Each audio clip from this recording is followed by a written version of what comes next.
आप तमाम लोग जानते हैं कि महाराष्ट्र में चुनाव होने वाले हैं। 20 तारीख को मतदान होगा, लेकिन मंच से जो है वो कार्यक्रम अलग तरह से चल रहे हैं।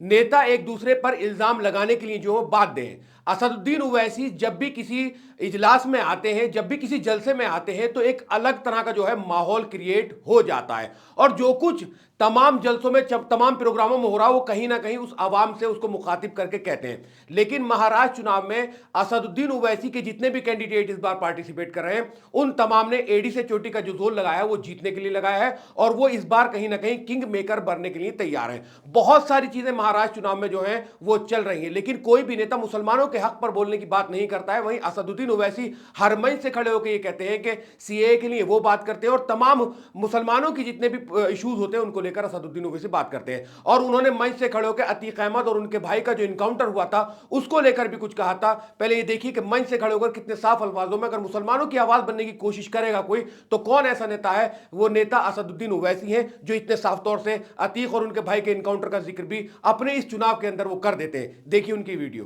बुलडोजर से घर तोड़ रहे गरीबों का, तुम्हारी सरकार में अतीक को गोली मार दी गई, उनके भाई को हथकड़ियां हैं, तुम गोली मार दिए, मेरी गाड़ी पर गोलियां चलाए। विधानसभा के इलेक्शन में दासना में 6 गोलियां मुझ पर चलाए। ये और बात है कि अल्लाह ने अपने हबीब के सदक़े मुझे बचा लिया। मगर एक बात सुनो, मेरी एक बात सुनो, ये गोलियां चलाने वालों को बोल रहा हूं जो बाबा सिद्दीकी को मारे। अरे सुन मेरी बात को जालिम, जो इस दुनिया में आता है ना, अल्लाह उसको उसकी मां की पेट में भिजाने से पहले आलम अरवाह में अल्लाह उसकी इज्जत, उसकी रिज़्क़, उसकी जिंदगी लिख कर भी जाता। अगर मेरी मौत शहीदों की तरह होगी तो लाखों बार मैं कबूल करने को तैयार हूं। कब चलाएगा गोली? चला मुझ पर। तुम समझ रहे हम मौत से डरने वाले? अरे मौत से नहीं डरते हम।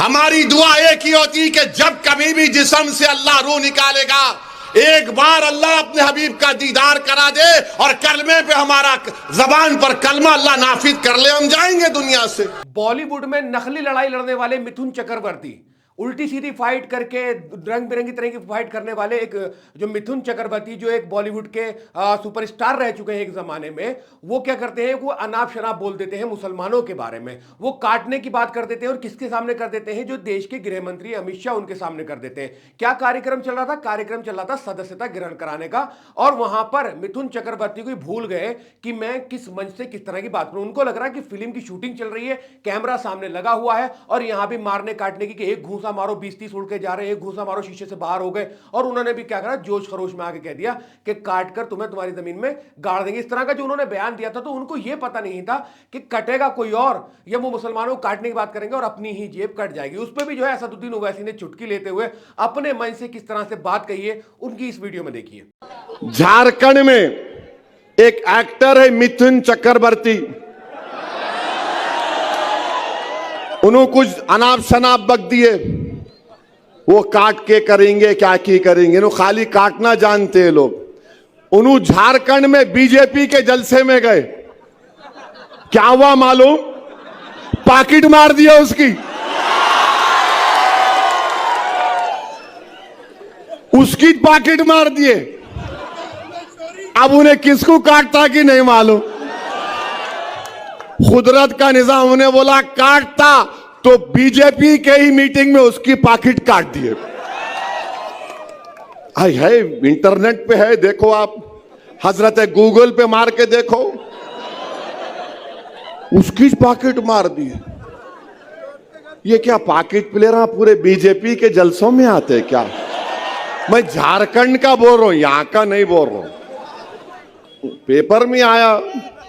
तो आप तमाम लोग जानते हैं जिस तरह से मतदान जो है महाराष्ट्र में होगा, और जब चुनाव आता है तो एक दूसरे पे जो है वो तानाकशी शुरू हो जाती है। असदुद्दीन ओवैसी के बात करने का स्टाइल अलग है, तो वहीं उत्तर प्रदेश के सीएम का भी बात करने का स्टाइल अलग है। उनका एक नारा कटेंगे बटेंगे वो इतना फेमस हो चुका है कि उसको लेकर तरह तरह के जो नारे हैं वो दूसरी पार्टियां अलग अलग तरह से दे रही हैं। अब मोदी जी ने कहा एक है तो सेफ है, उसी को लेकर असदुद्दीन ओवैसी ने भी अपनी जो है एक नारा लगा दिया, एक बात कह दी। तो ये तमाम चीजें जो है महाराष्ट्र के चुनाव में चल रही हैं। अब निर्णय क्या रहेगा, रिजल्ट क्या रहेगा, ये तो 23 तारीख को पता चल जाएगा। कौन सरकार बनाएगा, कौन नहीं बनाएगा। असदुद्दीन ओवैसी, इम्तियाज जलील और उनके जितने भी लोग इस चुनाव में पार्टिसिपेट कर रहे हैं, पूरी ताकत के साथ कर रहे हैं, तो वो कहां पर स्टैंड करेंगे। क्या उनका किंग मेकर बनने का सपना जो है वो उनको मिल जाएगा। क्या वो जो तमाम वोटर हैं, वो अखिलेश यादव भी उधर उनकी पार्टी के भी कुछ कैंडिडेट लड़ रहे हैं, तो क्या वोट काटने का जो इल्जाम है लगातार असदुद्दीन ओवैसी की पार्टी पर आता है, वो बचा रहेगा। असदुद्दीन ओवैसी की साख का सवाल इस बार महाराष्ट्र के चुनाव में, तो क्या मुसलमान असदुद्दीन ओवैसी को उनके इस तरह के बयान सुनने के बाद, जो एक जज्बाती बयान करते हैं, सारी बातें कहते हैं, मुसलमानों के हक की आवाज उठाते हैं, तो क्या इस बार महाराष्ट्र के मुसलमान और जो उनको सपोर्ट करते हैं वो लोग असदुद्दीन ओवैसी को वोट के रूप में अपना समर्थन देने के लिए इस इलेक्शन में तैयार रहेंगे। अगर आपको ये वीडियो पसंद आई तो वीडियो को लाइक कर दें, वीडियो को शेयर कर दें और वीडियो पर कमेंट्स करके मिल्लत टाइम्स को जारी रखने और मजबूत बनाने के लिए हमारी आर्थिक सहायता कीजिए। ये एक आजाद मीडिया हाउस और कमजोरों की आवाज है। आप हमें देखें, सुने, पढ़ें और हर महीने ज्यादा नहीं, सिर्फ 100 रुपए से मदद करें। डिटेल्स डिस्क्रिप्शन में मौजूद हैं।